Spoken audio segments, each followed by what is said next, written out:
The silence that followed the ceiling of the vault was a physical presence, a heavy blanket that smothered the echoes of their desperate battle. It was a silence deeper than any tomb, the perfect stillness of a place left untouched by the passage of ages. Kalen lay on the cold, metallic floor, each breath a sharp reminder of the concussive blows his shield gorget had absorbed. He could feel a warm wetness seeping through the mail on his thigh, a fiery line drawn by the sentinel's parting shot. "Steers the ship?" he finally managed, his voice a ragged whisper in the vast, dark chamber. He pushed himself into a sitting position, gritting his teeth against the protest of his bruised ribs. "Elara, we're inside a mountain." Elara didn't seem to hear him. She stood before the crescent-shaped dais, bathed in the ethereal glow of her crystal staff, her expression one of utter, rapturous awe. Her usual fastidiousness was forgotten, a smudge of grime marked one cheek, and her silver hair was a mess of loose strands, but her eyes shone with the light of a zealot before a holy vision. "A mountain, a keep, a ship of the stars," she murmured, her voice distant, tinged with a reverence he had only ever heard from priests in the grand cathedral. Does the distinction truly matter when faced with this? This was their sanctum. Their holy of holies. She glided towards the command throne at the center of the dais, her movements slow, as if treading on sacred ground. The soft, cyan glyph on the main console pulsed patiently, a single, luminous heartbeat in the immense darkness. "Display celestial cartography? Don't touch anything," Kalen warned, pulling himself to his feet with a groan. He leaned against the cool, seamless wall for support, the burn in his leg flaring with the effort. "Every time we touch something in this place, it tries to kill us. That invitation could be for a guest who knows the proper password, not for a pair of blundering grave robbers." "We are not grave robbers," Elara corrected, her focus still locked on the glyph, her tone sharp with indignation. "We are archaeologists. And this—" she held up her lexicon tablet, the translated words glowing on its dark surface. "This is not a trap. It is a question. An offering of knowledge. Knowledge is often the most dangerous trap of all," he countered, taking a limping step towards her. The thrum of his own blood was loud in his ears. "What good is a map of the heavens if we're dead on the floor? What good is living if we turn our backs on the greatest discovery in the history of Illyria?" she retorted, her voice ringing with a passion that momentarily eclipsed her scholarly calm. She turned to face him, her eyes blazing with an inner fire. "This is the answer, Kalen! The answer to everything. The great forgetting, the fallen age, the very reason these relics exist. It's all here. I can feel it in the air, in the stones." He saw the unshakable conviction in her gaze and knew it was a losing argument. He had seen that look on zealots before they charged a necromancer's horde and on kings before they declared a hopeless war. He sighed, the sound loud in the still air. "Fine. But if the floor opens up and drops us into a pit of goblins, I'm blaming you." A flicker of a smile touched Elara's lips, a brief concession. "Noted." She turned back to the console. Taking a deep, steadying breath, she reached out a slender, trembling finger. She hesitated for only a second, a final moment of doubt before the precipice of history, before pressing it gently against the glowing glyph. The response was not explosive, but it was total. The cyan light of the glyph rippled outwards, spreading across the crescent-shaped console in a silent wave of soft luminescence. Dead panels flickered to life, displaying symbols and diagrams that moved with a liquid grace Kalen had never witnessed. A low, resonant hum vibrated up from the floor, a sound that felt less like a noise and more like the awakening of a colossal, sleeping beast.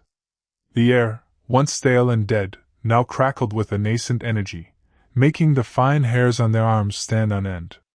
Above them, the skeletal metal armature hanging from the dome's apex began to glow.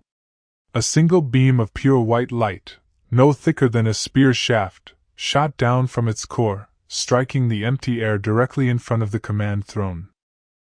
And then, The universe bloomed in the darkness. Motes of light, like captured fireflies, exploded from the point of impact, scattering throughout the chamber. They were not random sparks. They arranged themselves with impossible precision into a vast, three-dimensional tapestry of stars. It was a sea of diamond dust, a swirling galaxy of breathtaking beauty and scale. Constellations Kalen had never seen, woven from suns of blue, gold, and crimson, drifted in the space above their heads. Ghostly rivers of light, shimmering nebulae of violet and emerald, flowed between the star fields. Kalen forgot the pain in his leg. He forgot the sentinels and the sealed door. He could only stare, mouth agape, at the silent, majestic celestial dance unfolding around them. It was as if the gods had peeled back the skin of the world to show them the intricate, clockwork machinations of creation itself. The vaulted chamber was no longer a room inside a mountain. It was the void itself, and they were two tiny souls floating in its infinite heart. Incredible! Alara breathed, her voice choked with emotion. She took a step towards the shimmering projection, her hand outstretched as if to touch a star. The light painted shifting patterns of silver and blue across her face, catching the tears welling in her eyes. The map was not static. As she approached the console, it seemed to respond to her presence. The starfield shifted, the entire galaxy rotating slowly before them. Then, with a speed that should have been nauseating but was instead perfectly smooth, the perspective plunged inward. They flew through star clusters and past incandescent suns, the view pulling back from the grand sweep of a galaxy to a single spiral arm, then to a cluster of unremarkable yellow stars. It settled on one system in particular. Several small, rocky orbs and a few larger, gaseous giants orbited a central, golden sun. The projection highlighted one of them, a solitary marble of swirling white clouds, deep blue oceans, and continents of green and brown. It was achingly, terrifyingly familiar. Illyria, Kalen whispered, the name a strange and insignificant sound in the face of such cosmic grandeur. He saw their world as he had never imagined it, not as a flat plane beneath the sky, but as a fragile, beautiful sphere hanging in an infinite, black void. The thought was both humbling and profoundly unsettling. He felt a sudden, vertiginous sense that if he took a wrong step, he might fall forever. As they watched, a thin, golden line extended from their world, reaching out to a neighboring star system, then another, and another. A web of light spread through the star cluster, a depiction of what could only be the trade routes and travel lanes of the ancients. For a moment, they saw Illyria not as a forgotten land, but as a bustling outpost, a single point of light in a vast, interconnected civilization. Then, a new symbol appeared, overlaying the golden web. It was a pulsing, angry crimson glyph, shaped like a shattered circle. As it flared, the golden lines connecting Illyria to the rest of the network flickered and died, one by one, until their world was left alone, isolated in the dark. The crimson glyph pulsed over their planet like a ward of pestilence, a rune of ultimate banishment. Asterisk connection severed. Quarantine protocol engaged. Asterisk the translation appeared on Alara's lexicon, the words a death sentence delivered across millennia. Quarantine? Alara said, her voice barely a whisper, the awe in her tone replaced by a dawning horror. They didn't just leave. They were cut off. Sealed away. The profound silence returned, now filled with a new and terrible understanding. They were not living in the ruins of a civilization that had moved on. They were living in a prison. The thought was cut short by a sudden, high-pitched screech from behind them. It was the sound of metal screaming against metal, a piercing whine that sliced through the chamber's sacred quiet. Kalen spun around, his hand instinctively going to the hilt of his rusted broadsword. His eyes darted to the massive vault door they had entered through. A brilliant point of angry orange light, no bigger than a gold coin, had appeared in the center of the door. The screeching intensified, accompanied by the acrid smell of superheated metal that stung the back of his throat. They're cutting through, Kalen said, his voice grim. The moment of cosmic wonder was shattered, replaced by the cold, immediate reality of their situation. The little sprites. Activating this star show must have pinpointed our location for them. The star map above them flickered. The grand celestial display wavered as if the power feeding it was being diverted. A new series of glyphs flashed across the main console, too fast for Alara's lexicon to keep up, but their intent was clear from the accompanying diagrams: a schematic of the door showing a catastrophic failure point, a power gauge plummeting into the red, and an alert icon depicting a hostile biological presence. Them. We need to find another way out, Alara said, her scholar's curiosity instantly supplanted by a frantic urgency. Her staff's light swept across the circular room, searching for another door, a hidden panel, anything. The walls remained seamless, impassive black metal.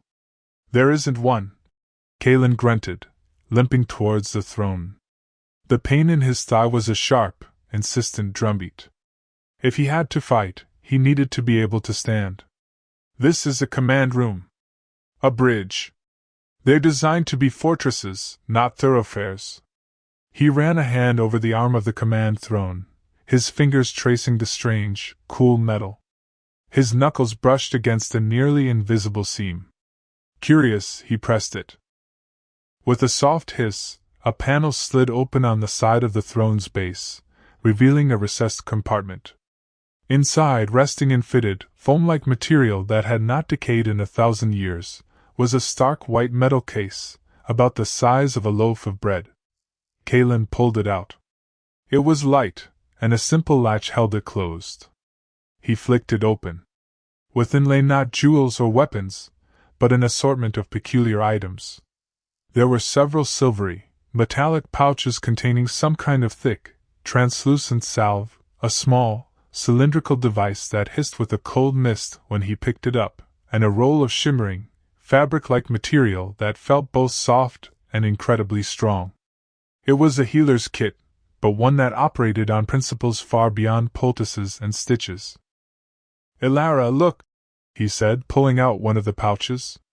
But Alara was engrossed in the flashing console. The power is failing. The projection is destabilizing. It's trying to preserve a final record before a full system shutdown. The magnificent star map was collapsing, the sea of diamonds dissolving back into the projector like salt in water.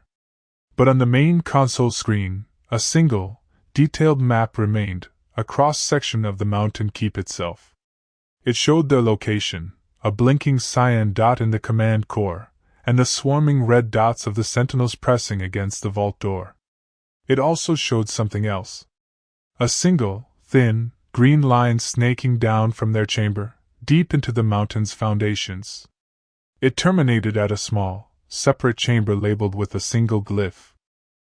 A maintenance conduit, Alara breathed, her eyes wide. An escape route. She frantically searched the console, her fingers flying over the illuminated panels. There must be a control to open it. SCRE, a section of the main vault door glowed cherry red and then fell inward with a deafening clang, leaving a jagged, man-sized hole. Through the shimmering heat haze, the first of the black metal sprites floated, its single red eye glowing with malevolent intent. Kalen didn't hesitate. Ripping open the metallic pouch with his teeth, he squeezed the cool, gelatinous salve onto the seared flesh of his thigh.